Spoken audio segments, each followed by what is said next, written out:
Со едни алишта одим, со едни панталони одим и со една јакна одим и тоа е цепено ми е. И тоа ми е цепено. Немам со што да купим. Немам со што да купим. Кад се возим со такси, кад дојдем дома, ја не можам по 3 дена да станем од кревет. На 8 километри од Крива Паланка во селото Бс, во куќа од кал стара над 80 години, која е пред распаѓање, без вода, тоалет, храна, облека и средства за хигиена, живеат братот и сестрата Љубомир и Снежана Јанковски. Овдека ме татко ми оставил и овдека ја останам на оваа куќа. А сакам да ми се помогне, да ми се направи. Барем 2 собички да има или купатло да не искачам надвор на стра. Навор искачам, ти по пола метар, ово пред 2 недели имаше пола метар снег. Ја остана без апчиња, немаше што да правим. Идем од комши тражи мапу и да пием. Во темна соба со 2 кревети, искршен покрив од кој тече вода, искршени прозорци, па за да се заштитат од студ, дупките на прозорците ги потполниле со хартија. Ниту столици, ниту маса за јадење, едно ќумбе закрпено со кал на кое си го подготвуваат потребниот оброк. Шпорот ми е целиот ми е скршен, све со скал е лепен, од сите страни све е лепено. Јага. Тој позадим, на 5 места е све овој. На 5 места е све лепен со скал. Вратата ми ја целата е скршена, све е скршено. Вода ми избира, у 4 темели ми вода избира. Подрумот ми е доле све влага. Тие едве преживуваат со месечните примања кои ги добиваат од државата во износ од 8.000 денари. Снежана, која има 54 години, има телесен инвалидитет, има проблеми со срцето и бубрезите, а за потребната месечна терапија и се потребни околу 5.000 денари. Вели дека со останатите 3.000 денари не се живее.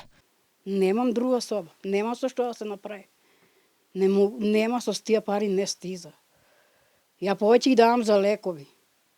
Тие пари нели треба некад прашак да купим, тезетин, текатък нели треба да се купи нешто. Љубомир има 52 години и е невработен. Последен пат работел во 2012 година. Од тогаш не може да најде работа бидејќи нема превоз до центарот на Крива Паланка. Во селото Бс нема продавница, доктор ниту аптека, па така Љубомир за да ја набави потребната терапија за постарата сестра Снежана, оди 2 часа во еден правец за да стигне до градот. Пешки. Пешки надоле, пешки нагоре. Колку време има? Колку? 2 сата надоле, 2 нагоре. 4. Ја немам пари сваки ден да платим за такси. Иако има телесен инвалидитет, Снежана е принудена со помош на стапче секојдневно да ги пере алиштата на рака, а незиниот брат Љубомир и носи вода во кофи и шишиња, бидејќи немаат ниту вода, ниту чешма. Јас се капем у корито. У селско корито се капем. И тука се капем, тука перем и водата го расипувам надвор. А како не е тешко ти денес по 20 пути да донесеш вода, како не е? Треба ќе си скара човек. И дрва и оно и јаго. Тој јас сам. Све вода од тој точим и балони, туби, јаги, тенџериња, се. Помош побаравме од Црвен крст од Крива Паланка. Оттаму ни кажа дека ќе помогнат со храна и облека, но не добивме информација кога ќе го сторат тоа. При телефонски разговор со директорот на Центарот за социјална работа во Крива Паланка, Гоце Цветковски, тој понуди помош и потврди дека ќе учествуваат во оваа хуманитарна акција. Ја контактиравме и секретарката на градоначалникот на општината Боријан Чомицевски. По куст телефонски разговор објаснивме дека ги контактиравме за социјално загрозена категорија на граѓани на кои им е потребна помош, но оттаму немаме одговор. Нека давам и еве на комши давам што сам и у помош, давам и они ми помагат.